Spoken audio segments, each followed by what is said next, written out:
Welcome to Books, Kids, and Creations, a part of the Authors on the Air Global Radio Network. I'm your host, Tracy Bloom. And today I am honored to be speaking with Kyle Zimmer, who is the co founder, president, and CEO of First Book. First Book is an award winning nonprofit that is furthering the education opportunities for children in low income communities across the United States. They currently serve 6.5 million children every year and has a network of over 600,000 members, including teachers, practitioners, and people who just love supporting kids. So I know that you have done so much more than what I just rambled off, but Kyle, thank you so much for being here. I'm delighted to be here with you, Tracy. It's an honor for me. First Book is, I mean, you can say First Book in the presence of any book lover and they know who First Book is. And you've done so much great work, but um, you are the co-founder of this massive, wonderful organization. And I know that you have a background in law. So how did you go from, practicing law to co-founding this great company? It is kind of a leap, isn't it? Yeah, From it's a being a leap. lawyer to be. Yeah. I think, like all of us, I think the roots of my journey were planted in my childhood. I was lucky enough to be raised in a family that prioritized education over almost anything else. And so I had him baked into my DNA an understanding that education is transformative to individual people's lives, to communities, and to our country. And I was also raised that when there's a crisis, when your community or your country is struggling, that what you don't do is hide in the basement. You roll your sleeves up and you get in there. And so in the very late 80s, 88, 89, I was here in Washington, D.C., and the crack epidemic hit DC, and we became the murder capital of the country. It was very violent, and it just swept through the city. And so, I wasn't sure, frankly, what to do to be helpful. But I started volunteering at a soup kitchen called Martha's Table. At the time, it was a little sliver of a place. Now it's grown into this wonderful, robust institution. And I would go a couple of times a week, and I would, meet with the kids, hang out with the kids who were there, and there'd be 30, 40, sometimes 50 kids who would show up, and they were, of course, they're looking for a good meal, and they're looking for a safe place to be, and adults who are consistently positive and in their lives. And I am not a teacher, but what I began to do was read to kids, and because I'm certainly capable of that. And it just, there's an old saying about when you volunteer, it changes you more than it changes anybody else. And I think that was very true for me. So that started me asking questions about why are books so expensive, and what happens to kids when they don't have consistent access. And really it was very much from that experience that we started First Book. And that's just a tremendous, I mean, you just hear about people and how they get started. And so just from that one experience, that was more or less the moment where you said, I'm going to do something about this. I'm going to create something. So what was like your blueprint? Like what did you do in your early days? Like did you say like I need to find book partners or libraries, or like how did you go about doing this? Well, one thing I want to make sure that you and I say to everybody who's listening is that you don't have to be crazy enough to quit your day job to make a difference. And sometimes I worry when we're in these conversations that people listen to my personal story and they think, well, for heaven's sakes, I've got a mortgage and I've got responsibilities. Of course, there are people who do, but the truth is everybody can do a bit. And then there are a few of us who are crazy enough to fling ourselves off the end at the end of the pier, and that's important Yeah. too. But it's not, that's not enough. We need everybody to do a little bit. And I have a very private sector head, and I also have a very public sector heart. And so what I try to do is marry those two. And in the early days of First Book, what I really dedicated myself to is saying, how do we build something that has not been built before, and how do we write an actual business plan that teaches us who we're trying to build the thing what are the pain points going to be, how do we build flexibility into our model, how do we make sure that we build something that's scalable to meet the needs nationwide, and importantly, how do we support the wonderful heroes who are already out there doing great work? Yeah. Yeah. Well, you have surely supported a lot of people and a lot of kids and gotten a lot of books in a lot of hands. Um, how how does First Book work? So, at a high level, how does it work and how do those books get out to so many kids every year? Well, First Book, if you step back and you think about what we all need to do is to steal, I'll say, models that work in other sectors. Like we need to be students of what change looks like, whether it's in the private sector or the public sector. We need to be scanning and say, what are the mechanisms that we've seen really catapult this country? And so when you think about it that way, we actively did think about it this way. You know, if you look at what have been colossal organizations that have made colossal change in our country, think about labor unions, think about political parties, think about organizations like the AARP. What they Yeah. have done is they've aggregated a very large number of people with just a few things in common. Hmm. And that is a magic formula. So, what First Book has done is we have aggregated the largest community of adults in the lives of kids in poverty, whether they're Title I school teachers, after school, preschool, church basements, healthcare settings, libraries, every setting we can imagine that consistently serves kids 0 to 18, and serves their educational needs, formally and informally. And so now, as you said, we have over 600,000 members. It's the largest community of its kind. And what we've built underneath that is we've tried to consistently talk to our community and say, what do you need? Where are the holes? Where are the challenges? What's keeping you up at night? So we have three main pillars. One pillar is a research arm, because what we realized was that there's a real lack of consistent feedback from practitioners who are in the field. There are great longitudinal studies. There are impressive academic institutions. Of course, there are.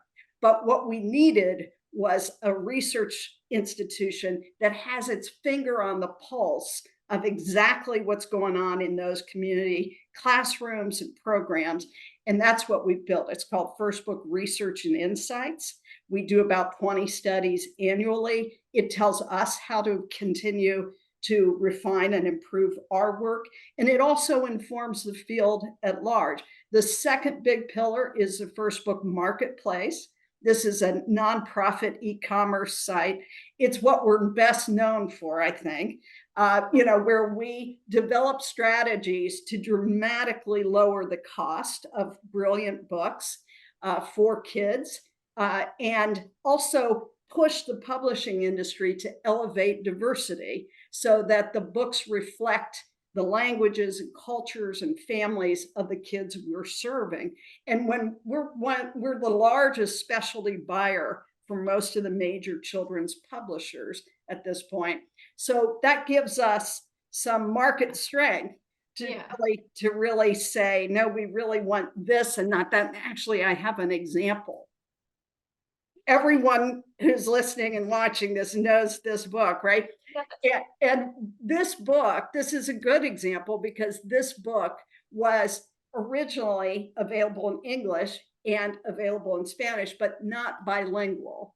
Well, Hmm. our community can't afford two books. They Right. struggle to afford one. So we called the publisher and said, we will buy the first 30,000 copies if you produce a bilingual edition. So First Book introduced the first bilingual edition. This is it.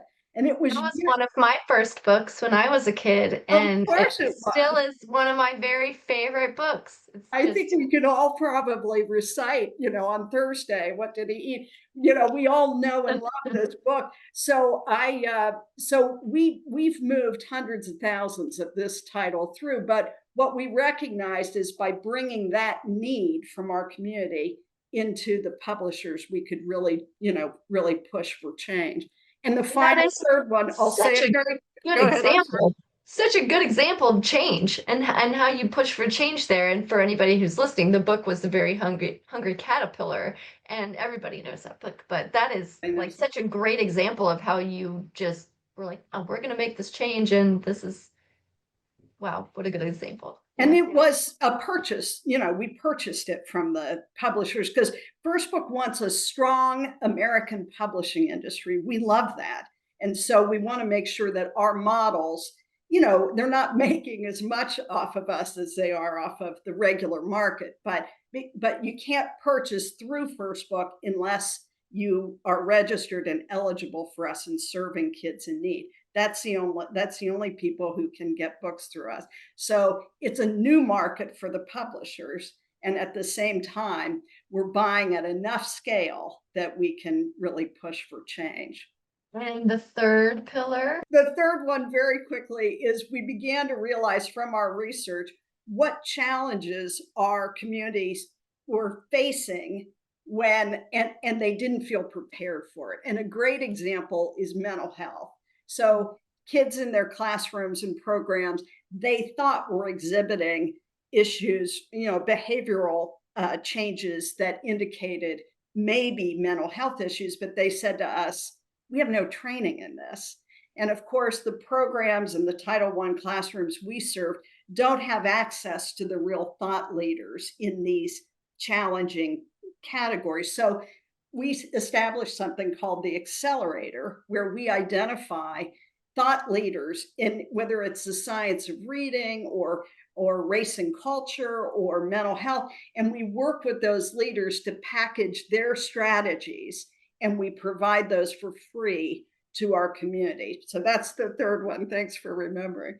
Yeah, well, you have so many partnerships and so many, I mean, it seems like that's the pillar of your organization really is people that do care about the same thing as you. And so I saw some of your recent partnerships. Lego is one. So are these are are these partnerships things that you just kind of, view the synergy and say, well, they like to get kids creatively thinking and building, and there's a STEM focus here. So maybe reach out to Lego, or how do these partnerships come about for you guys? The partnerships, like everything we've done, is based on collaboration. Every Yeah. single thing, whether it's our central model where we collaborate with local organizations and schools and things like that, or whether it's at the national level and we're working with great companies like KPMG and Lego, as you said, General Mills, Odomapige, a huge array. Build a Bear, like what a great company, and we meet with these companies and we talk openly about what do they need, why would they be engaged and involved, because we have to recognize they're in business. They have business goals, of course they do. And so we've developed campaigns that, whether it's employee engagement, whether it's customer, letting the consumers know what's important to these companies.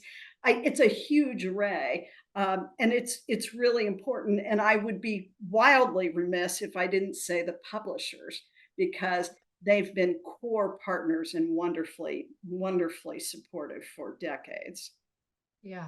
And A lot of authors and book lovers, of course, listen to this podcast. So, Yeah. for any author that's listening, what are some ways that they can get their work involved with First Book? Or do you have a system in place that allows for authors to submit books for consideration for the program? Well, I mean, for starters, of course, we love authors. So, and as you well know, I love authors personally. Like it's a discipline, it's a craft. I don't have that skill, but I will forever be the number one fan. And we have authors like Jeff Kinney and Mary Pope Osborne, Kwame Alexander, lots of wonderful authors who have been involved with us. One caveat is we cannot accept self-published books, and that's a drag. Like it always makes me sad to say it. It's not a quality comment. It's not about that. It's about bandwidth. Like First Book has a small but mighty team Yeah. on our curation side, and we can't accommodate, we don't have the breadth of staff that we can't afford it, frankly, to review all the self-published books. So that always sort of breaks my heart, but it is true. Yeah. The if anyone is listening who is with a publisher, there is, of course, we accept product donations. We work with a lot of publishers on that front. If you want to communicate with us about that, please send a note to product donations, plural, at firstbook.org. We have a group of people who focus on that and help us make sure that that happens. We also have a social media kit that is available for free for download on the First Book website. You can find it under the Support Us page, the link on the front page of the site. And we love that for a lot of reasons. We don't have a marketing budget, so we Wow. desperately need people of good heart who understand how important this is to help us get the word out so that more teachers sign up, more caregivers, more librarians sign up with us. It's free to sign up. There's no obligation to sign up. But with the more people in our community, the lower we can push prices, the more free resources we can provide. That's the heart and soul of First Book. So having people's help getting that word out is Yes. critical. And of course, finally, if anybody's in a position to donate, everybody knows, and may I add the phrase, especially these days, that nonprofits are struggling, and we're pushing hard too. And so if you are in a position to donate even a small amount, we're forever grateful. Amazing. And I'm sure, as always, every time I look at the First Book website, I'm like, they're doing so much. There's always news articles and things that are, awards and big things on the horizon. Is there anything that you have slated for this year that you'd like to talk about, or any um, big goals for First Book as a whole? Always, always. There are always big goals. I can think of two major things. One is we are soft launching this summer something like in the next 3 or 4 weeks. So knock on wood. Let's all Yeah. knock on wood together.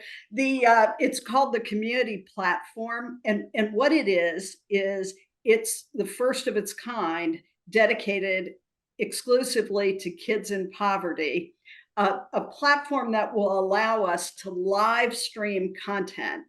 And it'll be, live stream content to help elevate the skill sets and answer the questions of teachers and caregivers.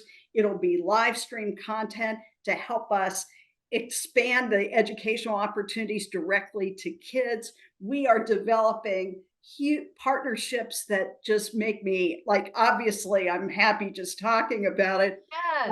with organizations like the Moth. I don't know if you're aware of them. It's a global storytelling Yes. organization out of New York, and we're working with them to develop storytelling trainings for our teachers so that we can have Oh, tens of thousands of teachers who bring stories, their own stories to life and teach their kids the power of Wow. their own stories.